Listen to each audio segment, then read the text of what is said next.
The siren wailed through Pelican Bay like a dying animal, long, loud, and full of panic. Red emergency lights flashed across the gray concrete walls as guards ran toward the security housing unit, known to everyone inside as the SAU. Inside one of the cells, Marcus Reaper Johnson pressed his ear against the metal door. He could hear chaos spreading, boots stomping, men shouting, doors slamming shut. Something had gone wrong, terribly wrong. From the cell across the hall, a deep voice called out, "Reaper! They hit Ortiz! They hit him bad!" Marcus's chest tightened. Daniel Ortiz was the quiet one, the only man in the SHU who still believed peace was possible. The thought of someone hurting him made Marcus's blood boil. "Who did it?" he shouted back. But before the voice could answer, the lights flickered again, and the loud buzz of the lock control system filled the air. A cell door somewhere down the hall clicked open. That wasn't supposed to happen. Guards yelled commands. "Get down! Face the floor!" But their voices were drowned out by a sudden crash. Someone had broken through the food slot and jammed the lock. Marcus backed away from the door just as another sound echoed, the metallic scrape of a weapon sliding across concrete. A homemade shank. Then from down the row came a scream, high, sharp, human. The silence that followed was worse than the noise. Marcus's heart pounded. He couldn't see what was happening, but he knew a riot was starting. In the SHU, that meant death. Through the small slit of his door, he saw shadows moving under the red lights. Guards in helmets, smoke from flash grenades, inmates shouting through vents, code words, names, threats. Marcus pressed his hands against the cold steel and shouted, "Stop it! Don't do this!" A voice answered from the smoke, not a guard's voice, a man's, deep and angry. "They think they can lock us away forever. Tonight we remind them we're still alive." Marcus froze. He knew that voice. It was Rico, a gang shot caller who'd been in solitary for years. If Rico was out, things were about to get bloody. Suddenly, a flash of movement. Someone was running toward the control room door. A guard shouted, "Stop, or I'll—" But before he could finish, another explosion went off. A loud, blinding bang. The blast shook the walls. Smoke filled the air. Then the emergency power cut out completely, plunging the corridor into total darkness. Marcus dropped to the floor, covering his head as something heavy crashed nearby. For a moment, the only sound was his own breathing. Then, through the blackness came a faint whisper, close enough to make his skin crawl. "Reaper, they're coming for you next."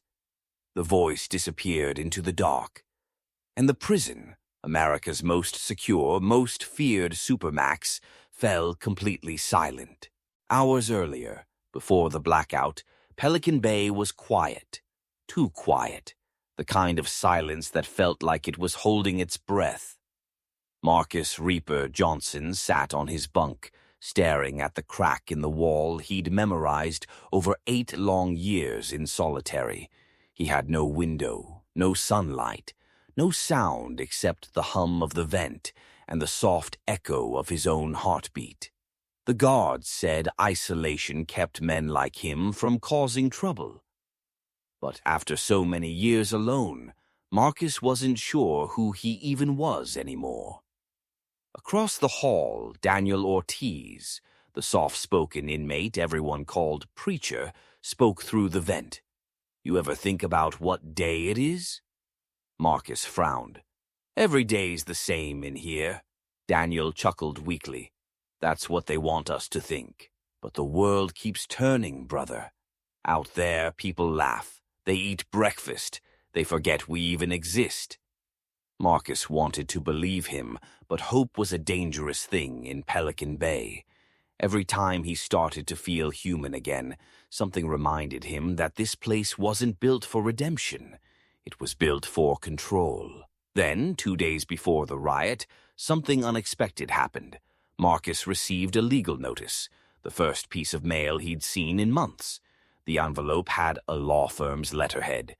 Emily Carter, civil rights attorney.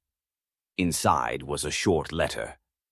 Mr. Johnson, I've received your previous correspondence.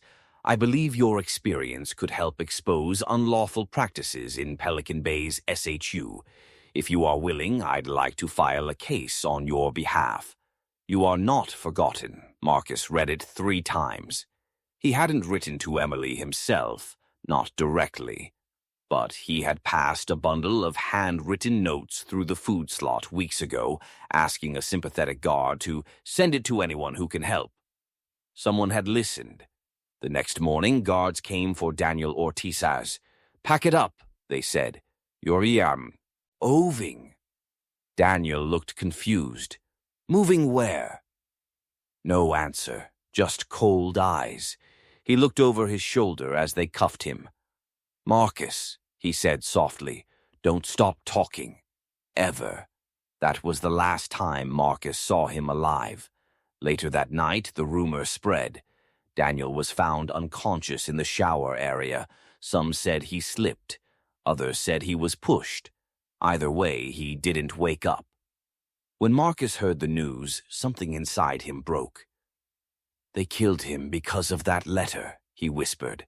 "They know." That's when Rico, the gang leader from down the block, reached out through the vent. "You think they care about your letter? You think they'll stop torturing us because you play lawyer? The only thing they understand is chaos." Marcus shouted back, "You'll just make things worse." Rico laughed, a low, bitter sound. "Worse? Brother, this is worse." The next day, the SHU's power cut out for maintenance. The timing was too perfect. Rico's people started banging on the doors, chanting Daniel's name. The tension thickened like smoke. And that night, the night of the siren, the flashbang, the whisper in the dark, the system finally snapped. Marcus crouched in his cell, listening to the screams and the stomping boots. He knew what was coming. They'd blame him for starting it, for the letter, for Daniel, for everything. Then a voice echoed from the corridor. Officer Ramirez shouting over the chaos. "Find Johnson! He's the one who wrote to the lawyers!" Marcus's stomach dropped. From the darkness, footsteps approached his cell. A key turned. The heavy door creaked open. And standing in the red glow of the emergency light was someone Marcus never thought he'd see again. Daniel Ortiz. His face pale, his eyes empty, but alive. "Reaper," he said quietly. "They lied to us all." Marcus blinked hard, trying to believe what he was seeing. Daniel Ortiz, the man he thought was dead, stood in front of him, trembling, his wrists still cuffed, his eyes hollow but awake. How are you alive?" Marcus whispered. Daniel's voice was faint. "They staged it, said I was gone so they could move me somewhere they called observation. But it wasn't that. They were testing how far they could push a man before he breaks." Before Marcus could answer, the hallway filled with heavy boots. The riot team was closing in. Smoke drifted from the far end of the corridor, carrying the sting of tear gas. Somewhere nearby, a man was shouting, "Controls down! We've lost visual on C block!" Daniel stepped closer, lowering his voice. "Listen, Marcus, they're going to blame this whole thing on us. But I saw the Viel's. Emily Carter. She's already filed the lawsuit. She knows what they're doing here." Marcus's chest tightened. "Then why are they still keeping us here?" "Because the truth's not out yet," Daniel said, "and they'll bury it unless someone survives to tell it." The door behind them rattled, guards yelling, keys jangling. Marcus grabbed Daniel's arm and pulled him toward the corner of the cell, crouching low. "You can't stay here," he said. "They'll kill you for real this time." Daniel shook his head. "It's not about me anymore." He handed Marcus a folded piece of paper, smudged and wet from sweat. "That's a copy of my statement. It proves they tortured inmates in solitary. You keep it safe. You live long enough to get it out. Before Marcus could respond, the door burst open. Officers stormed in with shields, yelling commands.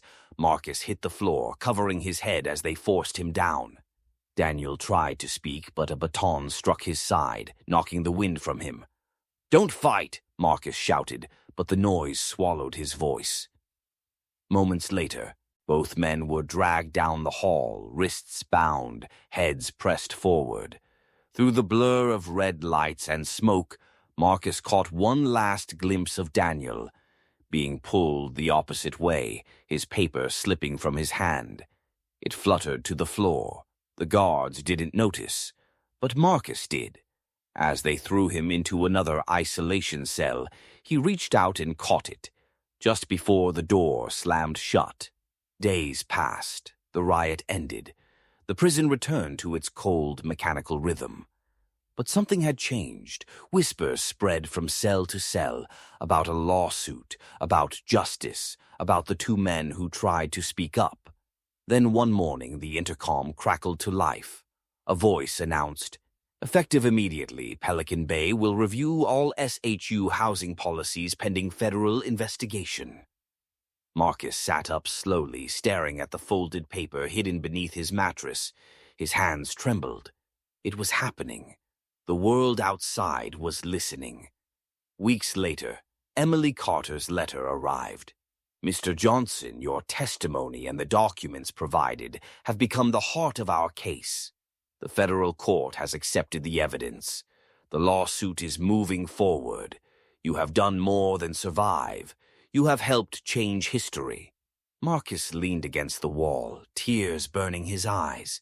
The same walls that once felt like his coffin now echoed with something new, hope. Months passed before he saw daylight again. When he finally stepped outside, escorted to a hearing, he looked up and flinched at the brightness. After so many years in the dark, the sky felt too big to be real. Reporters waited at the courthouse steps. Cameras clicked. Microphones flashed. Emily met him at the door and whispered, "You ready?" He nodded. "For once, yeah." Inside the courtroom, Emily spoke about cruelty disguised as order. She showed the world what the SHU really was, and what it did to human minds. When the verdict came, everyone held their breath. The judge declared solitary confinement, as practiced in Pelican Bay, unconstitutional. The crowd gasped. For the first time, the system that silenced men like Marcus was forced to listen. Later, outside the courthouse, a reporter asked Marcus what freedom felt like. He smiled faintly. "It feels quiet," he said, "but not the kind of quiet they used to give us.